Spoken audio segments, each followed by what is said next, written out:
Je vais vous parler d'observation clinique,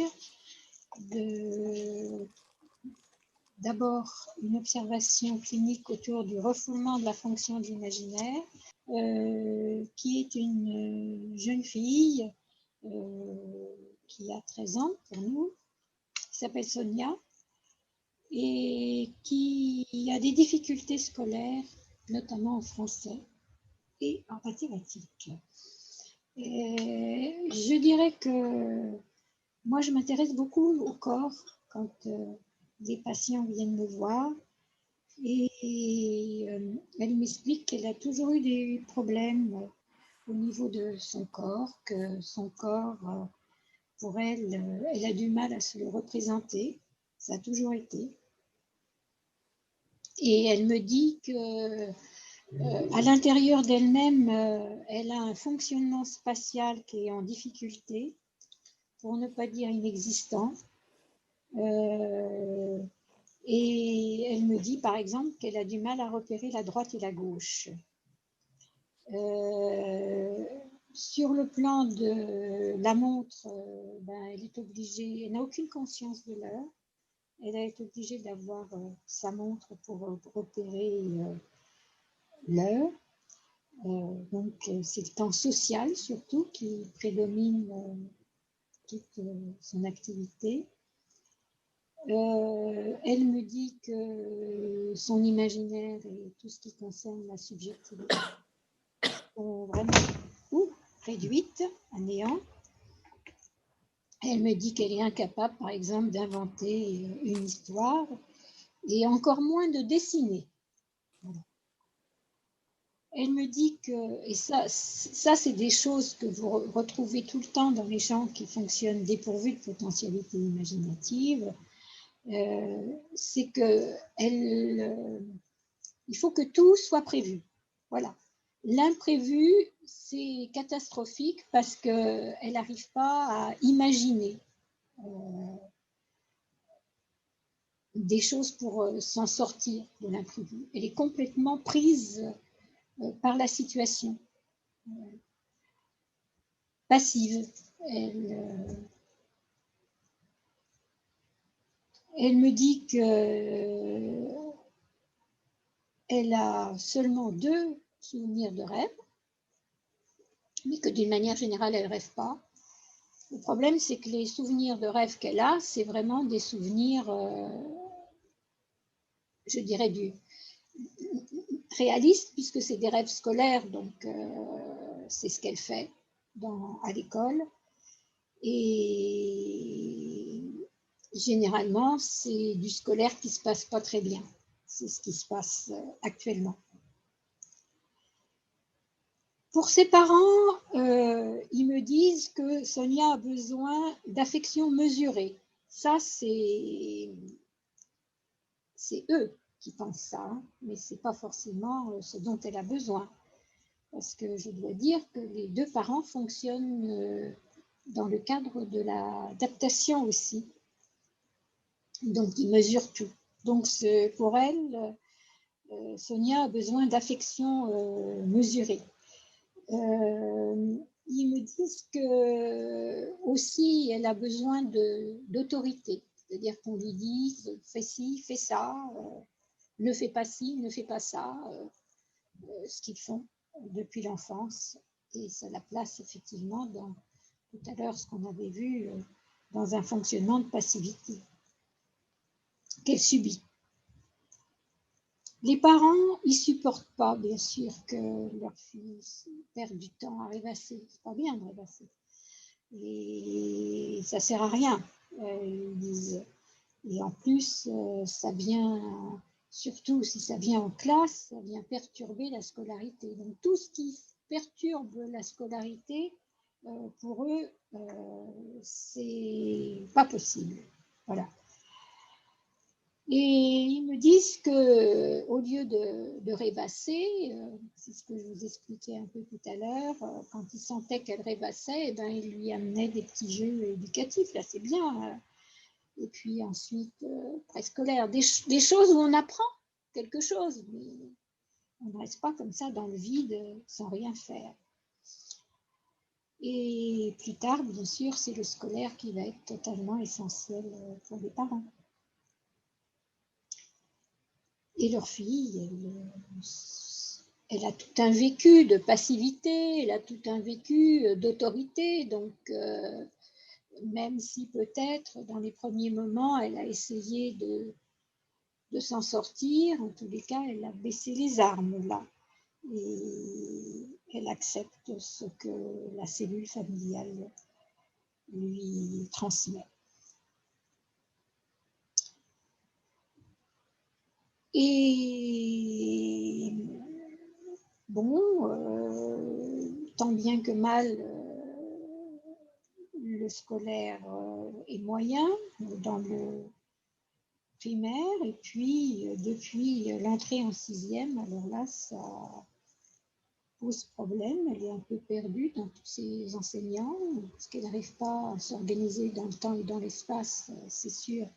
Il faut changer de classe, il faut changer de cadre, il faut changer de personne. Donc pour ça, tout ça est vraiment très très embêtant. Et puis tout ce qui est activité d'éveil, tout ce qui est autonomie, tout ça c'est quelque chose qu'elle a du mal à faire. Et ce qu'elle va dire dans sa psychothérapie de cette situation d'impasse qui va quand même être un petit peu difficile puisque les jeunes, c'est une rectocolite hémorragique qu'elle a comme symptomatologie. Elle va dire qu'elle a été coincée. Voilà. Ça, le terme d'impasse, le terme coincé, c'est quelque chose que vous retrouverez très très souvent quand vous vous occuperez des patients qui sont dans une situation d'impasse. Qu'elle a été coincée par une impossibilité de faire mieux, et plus elle essaye de faire mieux, moins ça marche, parce que c'est pas comme ça qu'il faut faire. L'école demande de l'autonomie, elle est incapable d'autonomie, et plus elle a des mauvaises notes, plus les parents prennent de la distance par rapport à elle, puisque pour eux, l'important dans la vie, c'est le travail et l'activité scolaire, et plus elle se sent un petit peu rejetée quand même sur le plan familial. Et elle vient parce que le traitement qu'elle a ne marche pas. Et bien sûr, si elle avait quelques rêves de travail depuis son redoublement de sa classe de 5e, eh bien, elle resterait. Alors, si on essaye un peu de comprendre comment ça marche, c'est Sonia, on remarque qu'une mise hors circuit de l'imaginaire a été déjà favorisée par le climat familial, où les parents n'arrivent pas à indiquer autre chose parce qu'ils n'ont pas d'imaginaire. Donc, ils n'imaginent pas autre chose que de l'éduquer et de l'élever comme ils ont été élevés eux, c'est-à-dire dans un climat dépourvu de potentialité imaginative, comme c'était le cas pour leurs propres parents. Et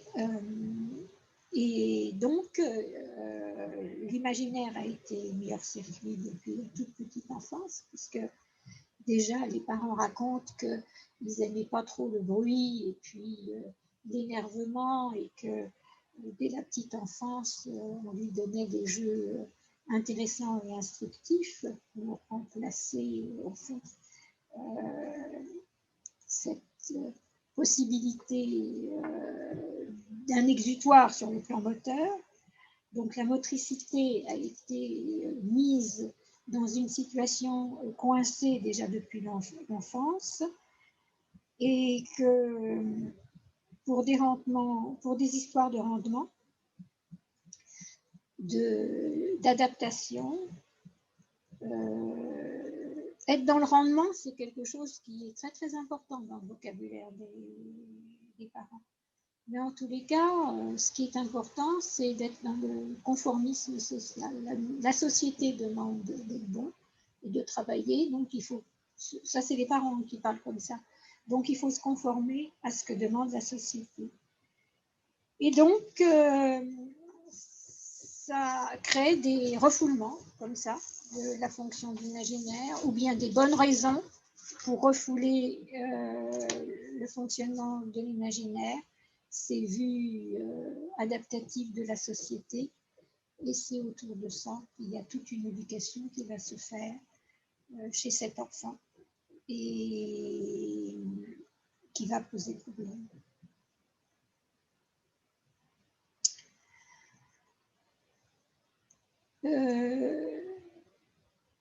Je me souviens que quand on a commencé avec elle, donc la psychothérapie relationnelle, ce qui a été important, c'est de mettre en place la relation.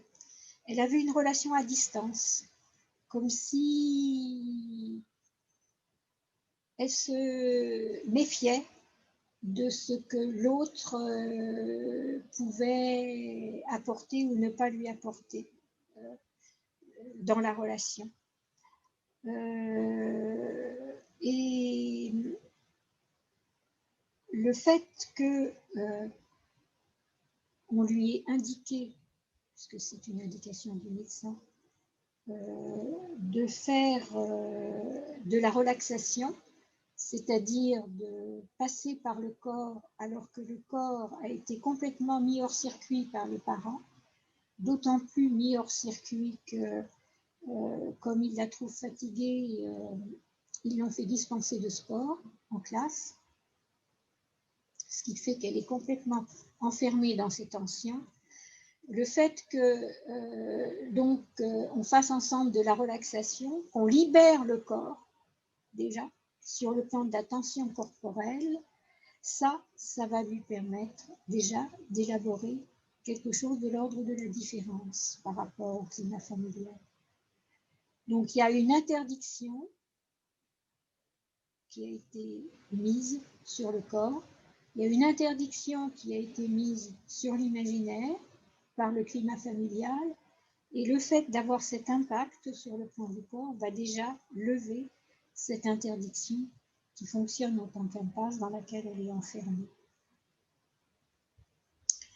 Et ça va lui permettre, donc, après la relaxation, de commencer à pouvoir dessiner son corps et sortir du corps, vous savez, des petits fils comme ça, qui matérialisaient le corps, qu'elle dessinait, de commencer à lui donner une forme. Et même si c'est un petit film, ça devient beaucoup plus expressif. Et puis ensuite, le trait va se grossir pour donner de l'épaisseur au corps, ce qui va lui permettre, après, en relaxation, de pouvoir avoir une représentation imaginaire de son propre corps et de pouvoir en parler. Donc, dans ce premier investissement de l'imaginaire, ce que je remarque, c'est que la symptomatologie va commencer à régresser. Par la suite, la permissivité dans le mouvement, c'est-à-dire que le mouvement en relaxation, dans la manière dont je travaille, n'est jamais un ordre, n'est jamais une autorité. C'est toujours quelque chose qu'on crée ensemble et petit à petit, on va y placer plus de la personne.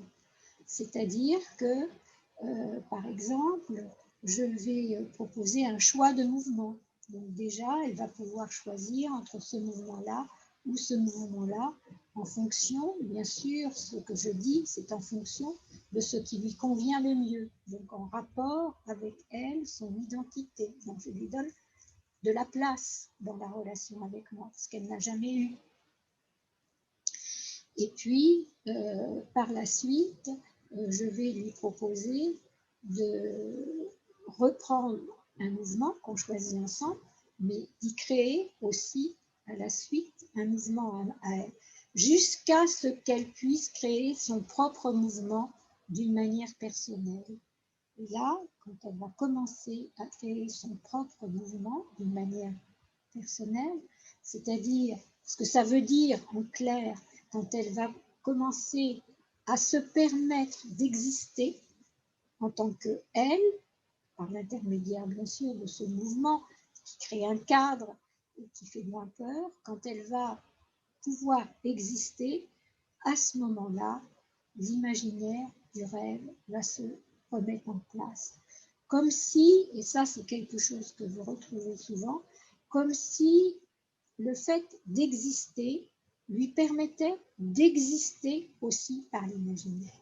Voilà, c'est ça le problème, très souvent, du fonctionnement de l'adaptation quand il se structure comme ça, dans une ambiance familiale qui fonctionne dans ce cadre-là. L'imaginaire qui se retrouve se situe toujours autour d'un mouvement d'existence personnelle par l'imaginaire. Voilà.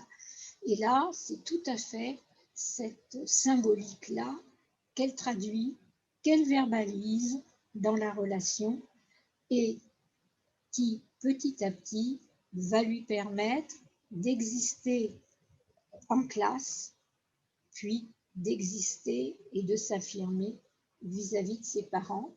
Et la manière de s'affirmer vis-à-vis de ses parents, ça va être de leur expliquer que elle a envie de faire de la danse, que c'est important pour elle, par l'intermédiaire de ce qu'elle a découvert en relaxation, d'être détendue et que cette détente lui permettait au contraire d'être plus réceptive en classe, ce qui est vrai d'ailleurs, et de pouvoir travailler plus librement. Le fait que parallèlement à ça, les notes sur le plan scolaire soient bonnes, eh bien, ça lui permet aussi d'avoir un discours qui tient le coup vis-à-vis des parents.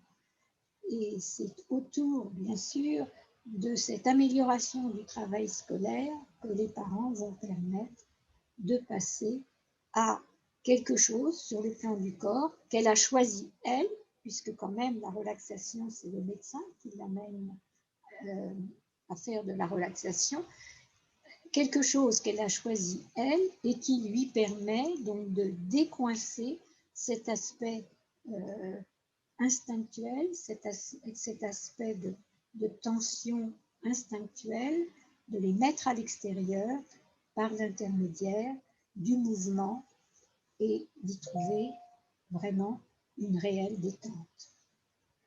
Et c'est autour donc de cette activité de danse que toute une énergie de rêve va se trouver libérée, et ceci régulièrement. Alors évidemment, je vous ai raconté cette psychothérapie qui a duré 2 ans, d'une manière un peu plus brève pour nous, en vous pointant les mouvements qui sont des mouvements essentiels dans la relation avec cette jeune fille. Le problème chez ces patients qui sont dépourvus de potentialité imaginative, c'est que c'est des parents, bravo, des parents aussi, mais c'est des patients qui n'ont rien à raconter, parce qu'ils ne vivent rien. Donc, très rapidement, le thérapeute s'ennuie avec ce type de patient, parce que le thérapeute, il n'a qu'à offrir que des situations sur le plan du langage et sur le plan du symbolique, et qu'il n'a pas l'habitude d'aider quelqu'un à se représenter, à mettre en image des choses qu'elle vit, qu'elle dit sur le plan du discours, où là, évidemment, par l'intermédiaire de la relaxation, c'est un outil qui rend des facilités par rapport à ça, parce qu'il y a aussi un blocage chez elle sur le plan du corps.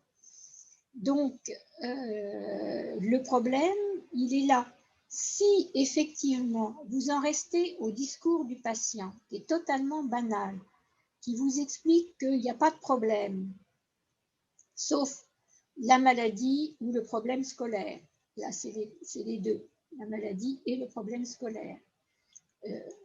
Eh bien, c'est sûr que ça sera extrêmement difficile pour vous. Ce qui est important, c'est de comprendre comment on en est venu là, hein, de comprendre qu'il y a une inexistence de cette jeune fille dans la relation, donc permettre d'exister dans la relation, c'est la première étape, et puis ensuite de se libérer de cette emprise de l'adaptation, hein, qui est générée par les parents, pour y placer donc quelque chose d'autre sur le plan d'une relation. Alors, une relation affective, c'est sûr, mais une relation où vraiment les choses sont dirigées par elle et par rapport à elle. Voilà. Ce qui est important dans ce type de travail, c'est de toujours avoir dans votre tête la référence de la relation à l'imaginaire, à la projection. La projection, c'est un mouvement qui vient du sujet de votre patient et qui va venir s'investir dans la relation au thérapeute. Donc, vous devez, à travers le mouvement psychothérapique et ensuite dans le travail que vous faites sur le plan du corps, si vous avez la possibilité, toujours garder cet espace-là relationnel, à savoir ne jamais être autoritaire, à chaque fois, surtout ne pas prendre la place du patient, c'est ce qu'on a fait tout le temps dans sa vie, hein. C'est lui qui vient vous voir, ok, il y a le médecin qui lui a dit de venir vous voir, mais si le médecin n'avait pas dit de venir vous voir, la personne ne serait jamais venue vous voir. Parce qu'il faut vous dire que ces patients, et avec ce type de parents en plus, qui fonctionnent dans l'adaptation, n'ont pas la représentation suffisante qui est développée en eux, qui leur permet de dire, voilà, c'est ça qu'il me faut. Donc, dans un premier temps, je dirais les 3/4 des patients qui fonctionnent dans ce cadre-là viennent de la part d'eux. Voilà. Et du corps médical, c'est le plus fréquent, bien sûr. Hein, parce que, disons que si une personne de l'entourage pense et dit qu'une psychothérapie serait bien pour cette jeune fille, c'est vrai que la personne a moins d'autorité que la personne médicale. Ça peut arriver, hein, ça peut arriver, mais le plus souvent, c'est des patients qu'on a par l'intermédiaire du corps médical. Alors après, le problème qui se pose, c'est d'arriver à se dégager du « il faut », dans lequel toute sa vie a été organisée, hein, pour y placer autre chose, c'est-à-dire qu'est-ce que vous avez envie, qu'est-ce que vous désirez, comment vous voyez les choses, vous voyez, c'est-à-dire en y plaçant le sujet en premier. Voilà. Donc ça, c'est très très important dans la relation thérapeutique d'y placer le cadre qui de toute façon doit être toujours le cadre de la psychothérapie, à savoir que le patient vient vous voir pour des problèmes qui lui sont personnels et que c'est lui qui va faire ce travail petit à petit d'analyse et de compréhension de ce qui se passe pour pouvoir évoluer. Voilà. De toute façon, le patient ne comprend que ce qu'il a représenté lui-même. Ça, c'est très très net. Je travaille en ce moment avec une jeune fille qui fonctionne dans le cadre de la pathologie d'adaptation, d'une manière. En plus, elle a un problème de santé qui fait que les parents ont pris vraiment le dessus sur elle. Pour vous dire les choses, à sa première séance, c'est sa mère qui lui enlève son manteau, par exemple. Donc, comme c'était la première séance, je n'ai rien dit, mais au bout de la troisième séance, j'ai dit, mais peut-être qu'elle peut le faire elle-même. Voilà, et on travaille avec elle ce plan de l'autonomie. Et quand quand on se parle et que je lui explique quelque chose par rapport à ce qu'elle m'a dit, je lui demande de me redire ce qu'elle a compris. Ce que je fais souvent. Elle est incapable de me redire ce que j'ai dit et ce qu'elle a compris. Vous voyez ? Alors, comment voulez-vous faire par rapport au travail scolaire ? Ça lui passe complètement par-dessus la tête, c'est évident. Déjà, là, dans le discours, elle n'arrive pas à faire repasser les choses par elle, donc encore moins par rapport au travail scolaire.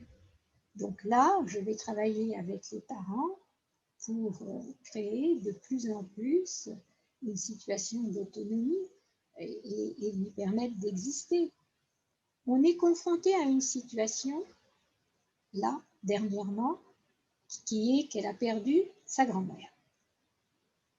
Donc, sa grand-mère, c'est quelqu'un qui était très présent quand elle était enfant, qui s'est beaucoup occupé d'elle, et puis elle a été mise dans une maison pour personnes âgées, et donc elle est morte comme actuellement du Covid dans cette EHPAD. Et toute la séance, elle a passé à me parler de cette grand-mère. Et je l'ai laissé me parler de cette grand-mère. Et c'était absolument formidable parce que, disons que l'existence pénible nous a donné l'occasion de quelque chose qui la touche et qu'elle en parle avec moi. Et quand on est sorti de la séance, donc elle était avec son père, et son père me dit ça s'est bien passé, et je lui dis oui, elle est touchée par la mort de sa grand-mère. Elle me dit ah bon, comment ça se fait? Il me dit mais ça fait un moment qu'elle ne la voyait pas, elle était en EHPAD. J'étais un peu sidérée. Hein, vous voyez comment les choses se passent. Alors je lui ai répondu mais c'est sa grand-mère. Donc elle l'a connue jusqu'à temps qu'elle soit en EHPAD. Et là-dessus, il est parti sur l'organisation des obsèques et tout ça. Donc, vous voyez le peu de place.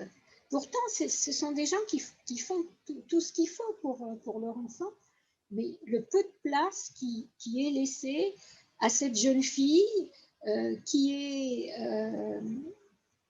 a un problème moteur et qui, comment vous dire, c'est comme si elle avait une infirmité sur le plan du corps et sur le plan de l'esprit. Voilà. C'est-à-dire que on la vit comme infirme. Infirme sur le plan de la pensée et infirme sur le plan du corps. Voilà. C'est comme... voilà, il n'y a que ça chez elle. Hein? Et effectivement, elle n'existe pas dans cette... c'est une jeune fille qui a plein de possibilités. La première fois, j'ai vu les parents, puis ensuite, je l'ai vue elle, et la mère me dit, mais est-ce qu'elle a parlé? Je me suis dit, oui, elle a parlé pendant toute la séance. Je veux dire, elle a un besoin terrible de parler. Alors, elle fait des colères. Alors, elle est adolescente. Hein. Bon. Elle fait des colères. Alors, devinez les colères qu'elle fait. Elle fait des colères quand son téléphone est en panne et qu'elle n'arrive plus à pouvoir communiquer avec ses amis. Voilà. Alors ça, c'est terrible, c'est des colères. C'est pas des colères, c'est une situation conflictuelle dans laquelle elle est et son téléphone, c'est en quelque sorte son seul matériel qui lui permet d'avoir la communication avec l'extérieur. Parce que les parents ne reçoivent jamais d'enfants de sa classe à la maison. Hein. Elle est dans une école pour enfants en difficulté, donc je pense que ça ne doit pas convenir aux parents, donc ils ne reçoivent pas des enfants. Par contre, elle peut tout à fait communiquer avec eux au téléphone. Et elle a, on sent qu'elle a un besoin terrible de communication. Alors que chez elle, elle ne dit pas grand-chose, elle ne parle pas. Sauf les colères à certains moments donnés, mais chez elle ne parle pas, elle ne dit pas grand-chose. Mais c'est à se demander si on la laisse parler. Je ne connais pas encore suffisamment des parents pour comprendre tout ce qui se passe sur le plan familial, mais en tous les cas, il y a un problème d'interdiction d'exister chez cet enfant, qui renvoie à quelque chose de raté. Parce que c'est pas méchant du tout, hein. C'est parce que ses parents fonctionnent dans l'adaptation et pour eux, il y a le bien et le mal. Vous voyez?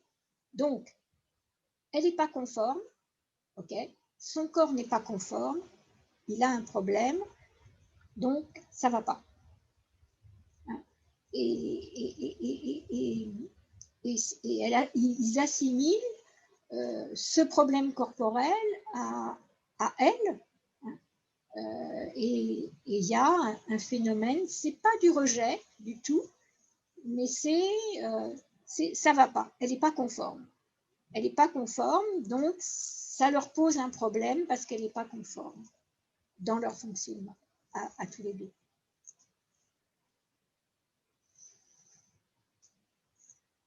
Bien, je vais vous prendre une autre observation clinique, qui est une observation clinique très contraire chez un enfant qui est très riche sur le plan de l'imaginaire.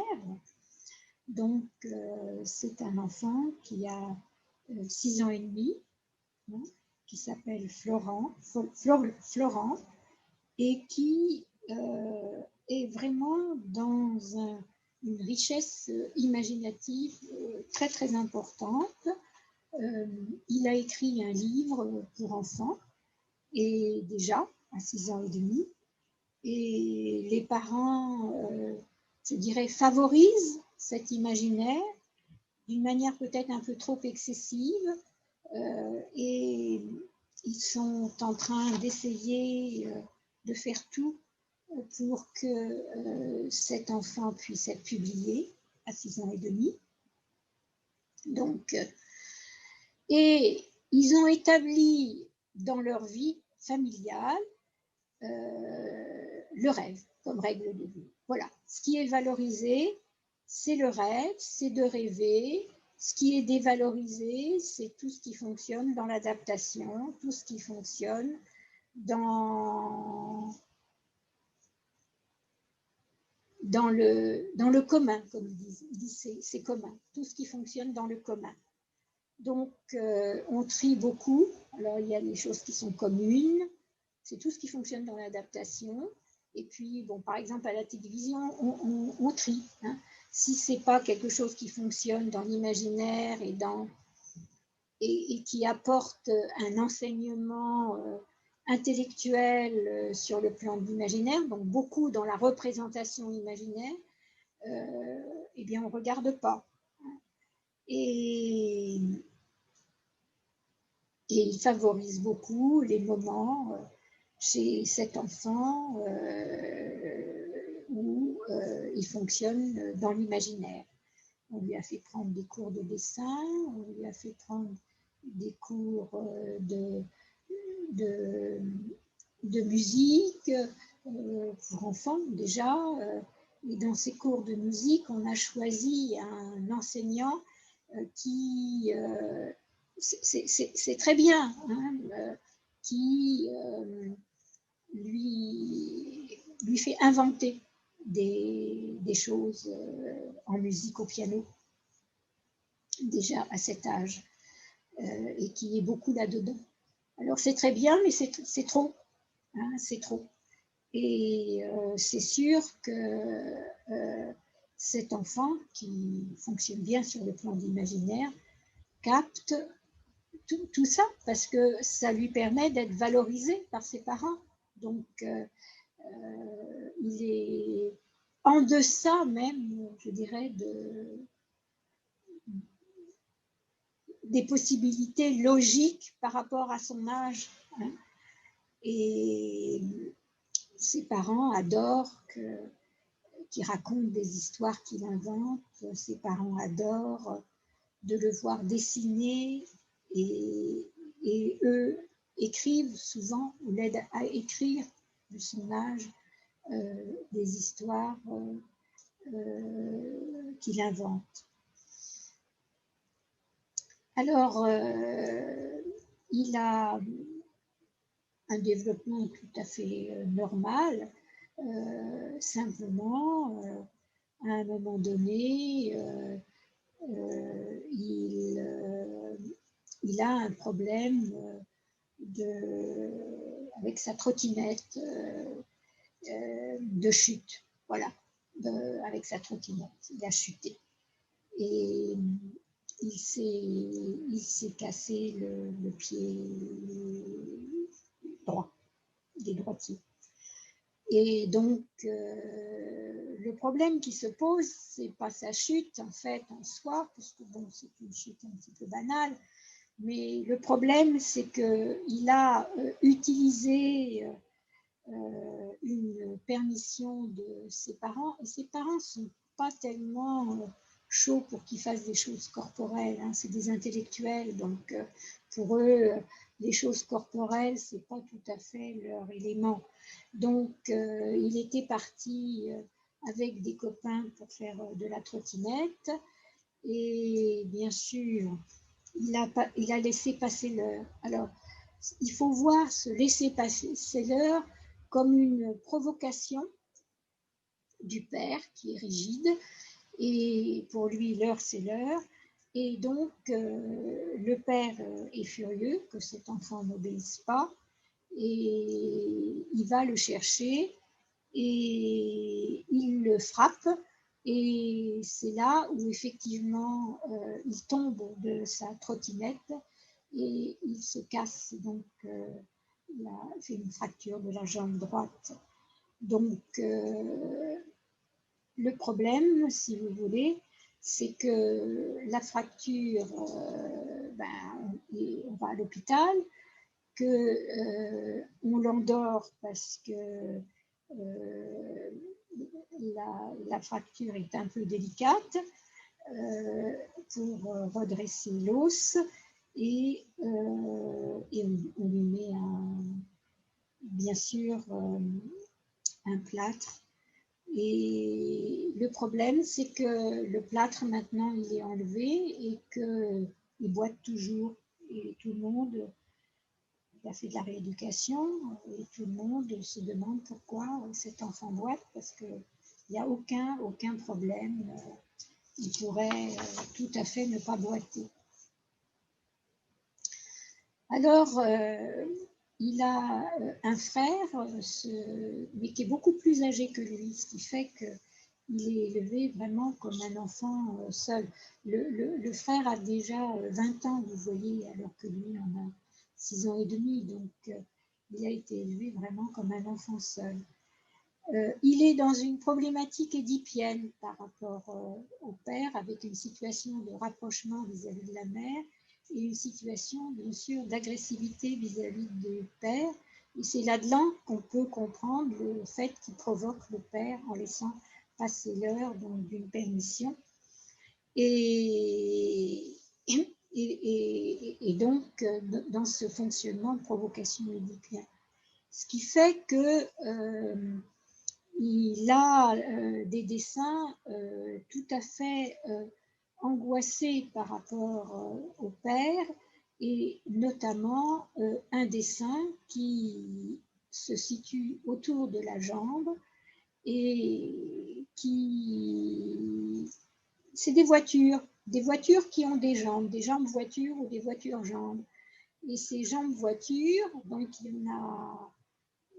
y en a une, et il y a une voiture, une grande voiture, une énorme voiture avec un pénis qui est celle du père. Et donc cette voiture va attaquer la voiture, la petite voiture, et ça va être une lutte à mort dans laquelle, figurez-vous que la petite voiture va gagner et détruire la grande voiture. Voilà, donc on va représenter, on va me dire un petit peu qu'est-ce que signifie tout ça. Effectivement, c'est la lutte contre l'agressivité du père. Le père est très autoritaire et agressif, et que dans cette lutte, c'est quand même une lutte assez effrayante, puisque c'est une lutte à mort.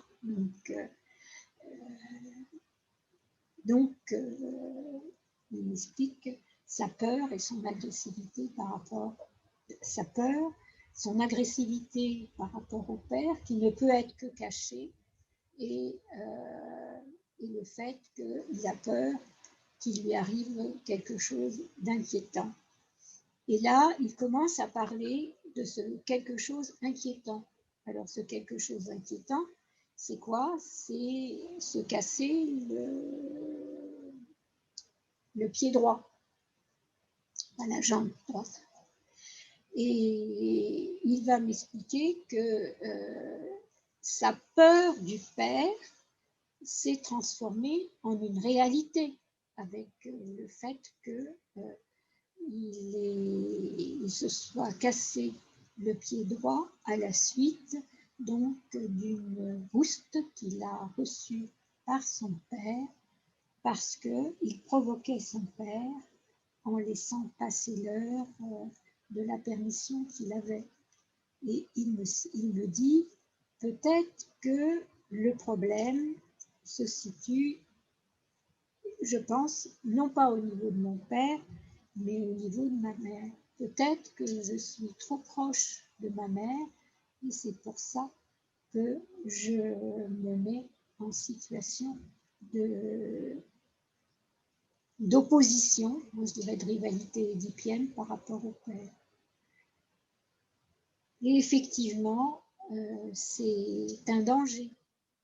Et c'est lui qui va donc élaborer petit à petit cette situation conflictuelle et sortir donc de cette relation de proximité dans la relation maternelle qui va lui permettre d'être moins jaloux du père et de pouvoir passer au domaine de l'identification. Donc là, on voit que dans ce problème d'identification, il y a une prise de distance par rapport à la situation initiale et qu'il va pouvoir marcher convenablement avec ses jambes qui ne posaient pas de problème auparavant. C'est ce qu'il dit. Donc, il va comprendre que le fait qu'il boite par rapport à cette jambe droite, c'est qu'il a assimilé les coups cassés, les coups portés sur lui par rapport au père, à la jambe cassée, comme si c'était une punition du père parce qu'il était trop proche de sa mère. Nous voilà dans une situation réellement de représentation de la problématique édipienne. Et que maintenant qu'il a pu prendre de la distance par rapport à cette relation à la mère qu'il investissait beaucoup trop, il se rééquilibre sur le plan de la relation au père et il n'est plus en situation ni de rivalité par rapport au père, ni de provocation parce qu'il est en rivalité par rapport à son père dans la relation avec sa mère. Donc, c'est la représentation de cette situation-là par l'enfant qui va permettre, bien sûr aidé par le thérapeute, qui va permettre à la situation d'évoluer. Je veux dire par là que le thérapeute lui demande, voilà, qu'est-ce que tu en penses, quelle relation tu as avec cette personne, c'est la mère, quelle relation tu as avec le père, qu'est-ce que ça veut dire que cette situation de provocation, vous voyez, c'est-à-dire qu'on l'aide, c'est un enfant, même un adulte, d'ailleurs on l'aide à se représenter la situation en intervenant comme on peut intervenir dans la représentation d'un dessin d'enfant, si vous voulez, en lui faisant expliciter qui sont ces personnages et quel rôle ces personnages peuvent avoir face à la problématique qu'ils rencontrent. Donc là, on est dans une pathologie riche sur le plan de l'imaginaire, avec des parents qui vraiment font en sorte que cet imaginaire soit surinvesti, et cet imaginaire qui est surinvesti va se porter aussi sur la problématique édipienne et la symptomatologie, qui devient quelque chose de grossi par l'imaginaire et qui fait fonction de conflit. Ce conflit se règle donc. Alors après, qu'est-ce qu'il parle de pourquoi est-ce qu'il était en train de boiter tout le temps? Alors il explique que pour lui, il a peur que cette situation se renouvelle. Donc en boitant, il attire l'attention de son père d'une manière bienveillante et il a l'impression que ça le protège d'une situation similaire. Donc voilà l'explication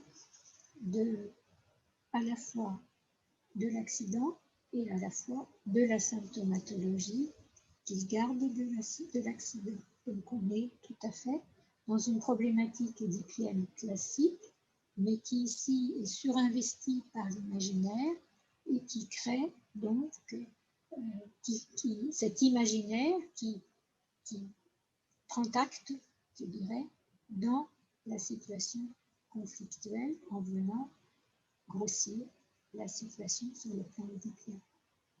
Voilà pour cette situation. Alors, est-ce que je peux entendre vos questions?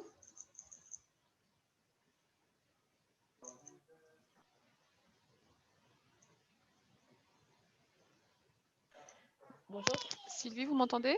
Oui. Oui, bonjour, c'est Sophie. Je suis désolée, j'enlève la vidéo parce que j'ai un petit garçon qui est dans la pièce. Là, il est midi, donc il est revenu. Vous allez entendre du bruit. Vous avez été assez vite sur l'étape d'identification de l'Oedipe, etc. Parce que de ce que vous avez compté, il y avait quand même une réelle agressivité du père et tout a été solutionné. Le père est agressif en soi. C'est son fonctionnement. Je dirais qu'il est nerveux agressif. Voilà. D'accord. Et que sa nervosité se traduit par de l'agressivité. Il n'est pas agressif par rapport à cet enfant, il est agressif en lui-même. C'est son fonctionnement. Il est autoritaire et agressif.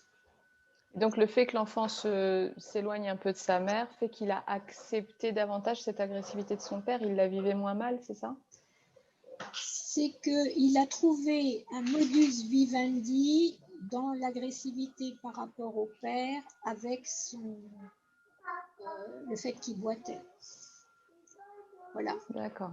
C'est ça qui a été déterminant dans un premier temps. Son père étant embêté d'avoir occasionné à son fils des ennuis après la raclée qu'il a reçue de son père. Voilà. Je pense que le fait de boiter mettait son père en culpabilité. Voilà, c'est ça. D'accord, ok. Voilà. Et que ça a été verbalisé avec moi et avec son père. Ok, merci. Même très verbalisé. Très verbalisé au point qu'il a dit à son père, si je ne boite plus, est-ce que tu vas me taper? Voilà. Ça a été très... Voilà.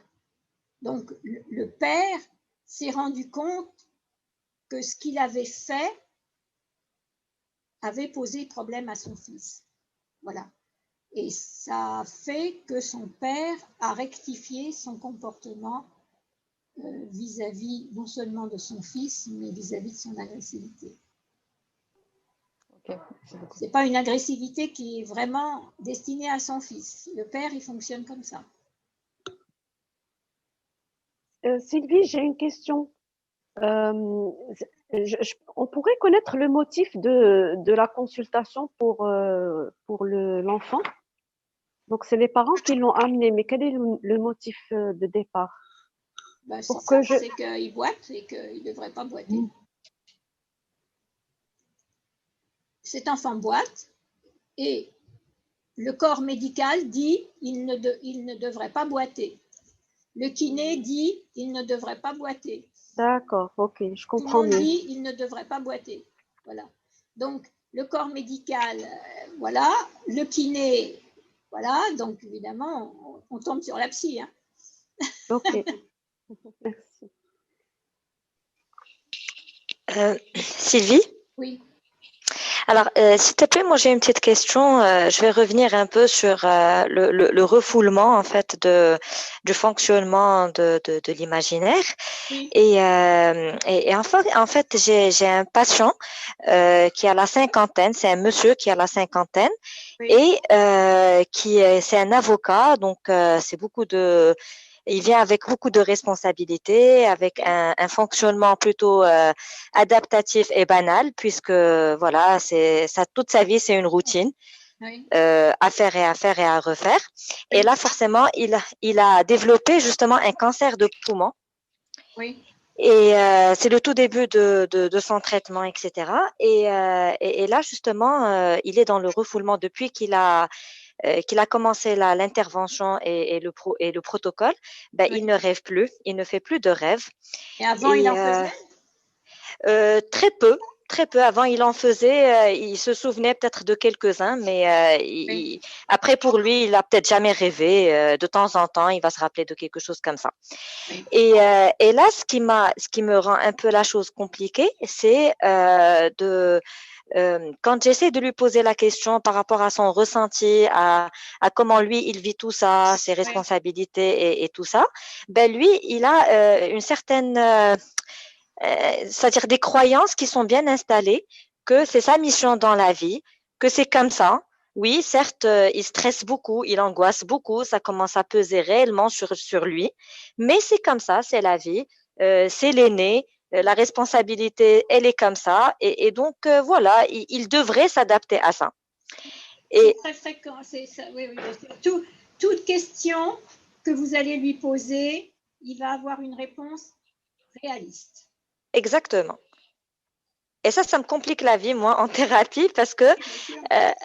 parce qu'effectivement, j'arrive pas encore à le faire sortir un peu de son, c'est-à-dire à lui proposer autre chose, ou là, il n'accepte pas encore peut-être à vivre et à accepter autre chose que son rituel, sa routine, et d'être dans des croyances bien installées dans sa tête, que voilà, sa mission dans la vie, c'est être responsable de tout le monde et de réussir à être à tout, en fait, à tout ce qu'il entreprend.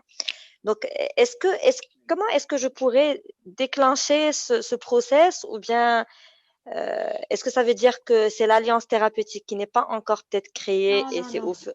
non, Non? ça n'a rien Je à sais voir plus. avec ça, c'est son fonctionnement.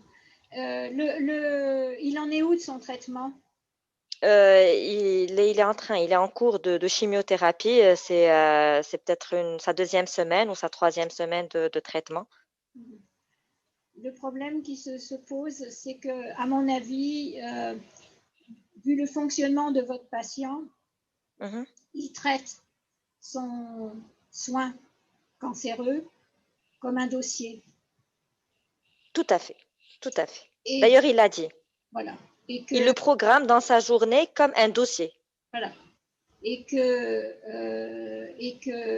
vous n'allez rien pouvoir faire pendant ce traitement, qu'il faut attendre que le traitement soit fini pour Mhm. que vous puissiez. Enfin, vous ne pouvez pas. Attendez. Sur le plan de la représentation, ça va être bloqué et très difficile. Mhm. Par contre, ce que vous pouvez, c'est être là, le Mhm. rassurer.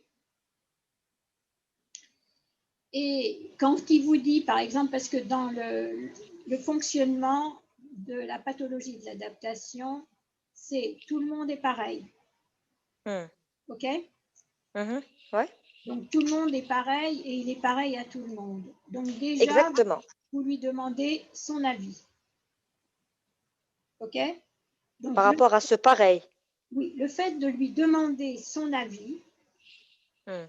hein, et de l'enlever de tout le monde est pareil, et vous, qu'est-ce que vous en pensez, hein, et vous, comment vous voyez ça, hein, c'est-à-dire que vous lui donnez une existence personnelle dans la relation. Mhm. Ok. Déjà, et que vous lui permettez d'exister. Donc, il faut vous sortir de ce schéma, tout le monde est pareil. D'accord? Et lui, D'accord. identique à tout le monde. Hein? Parce que D'accord. dans tout le D'accord. monde est pareil, tout le monde est pareil, donc c'est un dossier, je vais travailler ça comme je travaille un dossier. OK? Ok. Donc ça, c'est la première chose à faire. Hein? Ok. Et c'est pas la moindre des choses. Ouais, C'est ouais, ouais, déjà j'imagine. difficile. Ouais. Déjà difficile. Hein? Vraiment, le Parce mouvement, que, il va se faire en micromillimètres là. voilà, Ouais. parce qu'il a peur et Mhm. qu'il pense que la meilleure façon de s'en sortir, c'est de dédramatiser et de se perdre dans tout le monde. Comme ça, Mhm. il n'existe plus ou peu. D'accord, Okay? j'ai pas vu la chose comme ça. Ce qui Ah, c'est ça, est c'est intéressant. dramatique. Hein? Ce qui est dramatique. Donc déjà, ce qui est dramatique, comment voulez-vous que cette personne puisse prendre en charge sa maladie, ok, Mhm. et faire évoluer la situation d'impasse autour de la maladie s'il n'existe pas? Il va se faire Mhm. dominer par la situation d'impasse. Vous comprenez? C'est ça Ouais, le ouais, ouais, problème. parfaitement. Mhm. Hein? Déjà, il faut qu'il ait une action sur elle. Enfin, Mhm. une action sur lui pour avoir une action sur elle.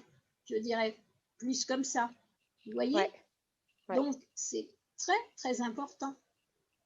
Donc, Ok. déjà, le sortir de ce magma où il s'est enfermé parce qu'il pense que ça posera moins de problèmes, mais c'est pas vrai, ça pose beaucoup plus de problèmes. Très bien, très bien. Parce que c'est lui qui réagit au traitement, parce que c'est pas quelqu'un d'autre, et parce que c'est pas seulement le traitement lui-même, c'est le traitement plus lui. Plus lui, plus son fonctionnement, oui. Voilà. Hein? Et Ouais. c'est ça qui va Donc, l'aider. hmm, Hein? De lui ouais. permettre une action sur lui. Hmm. Minime, même si elle est minime, en tous les cas, c'est ça qui est important.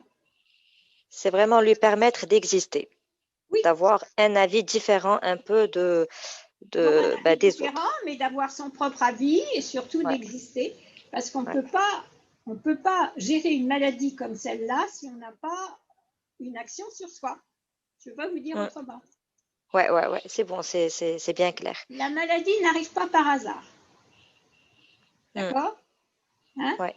Il l'a subie. Hein? Il l'a Ouais. subie comme il subit un certain nombre de choses dans sa vie. Hein? Ouais. Donc, il faut changer l'équilibre de la situation. Vous avez vu l'histoire de Stéphane, dont je vous ai parlé ce matin, Ouais. le petit-fils de Freud. Il subit la situation. Sa mère s'en va. Il ne peut rien y faire. Elle a le droit aussi de s'en aller. OK? Mais il récupère la situation en étant actif. Actif. Hein? C'est-à-dire Hmm. en existant activement. Voilà comment il fait pour récupérer cette situation difficile, passive, dans laquelle il est mis par la mère. Bon. Mettez à la place la maladie. Ouais, ouais. À la place de la mère, la maladie. La maladie, ouais. Il est mis dans une situation de passivité, hein, par rapport à la maladie. Donc, où est son processus de défense? Voilà. Hmm. Ouais, ouais, ouais. Il faut lui permettre d'avoir un processus de défense, donc d'exister, pour avoir un processus de défense face à la maladie. Et de pouvoir jouer quelque chose comme le petit-fils de Freud a joué par rapport à l'absence de sa mère. Ouais. Et d'ailleurs, il se traite comme un dossier, c'est-à-dire qu'il est tellement dans le réalisme, dans le factuel, comme il traite les dossiers au tribunal, etc. Oui. Voilà, il va traiter aussi bien sa maladie comme quelque chose qui est arrivé. Il y a un processus à suivre tel quel, et puis c'est tout. Ça va passer. Je connais quelqu'un que je suis pas, mais que je suis à travers son ami. D'accord? Hein? Cette personne, elle a été à un haut poste. OK? Ouais. Il a eu des dossiers à traiter, mais il avait de l'imaginaire. Il allait au théâtre, il allait à l'opéra, mais pas pour écouter comme ça, mais il avait un avis sur l'opéra, il avait un avis sur... Vous voyez, il se représentait des choses, voilà. Ouais. Sur les films, tout ça, il en parlait, voilà. Bon. Et puis, il avait ses dossiers. D'accord? Donc, il faisait bien la part des choses. D'accord? Quand il avait ses dossiers, il avait ses dossiers. Quand il était plus libre, faisait autre chose. Il plaçait l'imaginaire. Hein? Bon. Il arrive, il prend sa retraite. Qu'est-ce qu'il fait? Il fait la même chose qu'avant. C'est-à-dire qu'il voyage. Donc, il se remplit de ce travail qu'il avait avant. Avant, donc, il fait voyage sur voyage. OK? Et visiblement, parce qu'il n'a pas préparé sa retraite, hein. Il a quelqu'un qui est hyper occupé, à un haut poste, avec des choses intéressantes sur le plan intellectuel, qui se trouve comme ça dans un no man's land, plus dynamisé par une structure horaire qui porte l'activité, qui porte le corps, tout d'un coup, il y a un vide. C'est très, très difficile à vivre. Ouais. Donc, arrive un cancer. Hmm. Qu'est-ce qu'il fait? Eh bien, il fait comme avec ses dossiers. Le problème, c'est que le cancer, il est là en permanence. Donc, on est dans un dossier en permanence. Il n'y a plus de plage pour l'imaginaire. Vous voyez? Ouais. Parce qu'il ne peut pas sortir, parce qu'il est malade, parce que... Vous voyez? Mhm. Donc, il y a un refus. Avant, il était dans la mixité, ok? Hein, tantôt avec, tantôt sans. Il y a un refoulement de la fonction de l'imaginaire et ça ne va pas arranger son santé. Voilà comment il fonctionne. Parfait. C'est-à-dire qu'il se laisse aller, il a confiance entièrement dans le médecin. Il lui laisse son corps, si vous voulez, Tout à fait. Ah. mais il n'a plus d'action dessus. Comment voulez-vous faire? Il faut quand même lutter intellectuellement, mais lutter aussi corporellement. Il y a des défenses militaires à mettre en place. Vous voyez? Ouais. Parfait. Merci beaucoup. Donc, voilà. Maintenant, pour retrouver l'imaginaire, ça va être compliqué en situation de crise. Mais déjà, donnez-lui le tonus Pour exister. se dynamiser sur le plan de la maladie. OK? Ouais. Corporellement. Ouais. Ok. C'est clair? Ouais. Merci beaucoup. Voilà. Ouais, c'est clair. Alors écoutez, il est 1h, on fait la coupure et on se revoit à 14h. C'est bon? Ok. Hein? Merci. À 14h. À tout à l'heure. Voilà. Merci.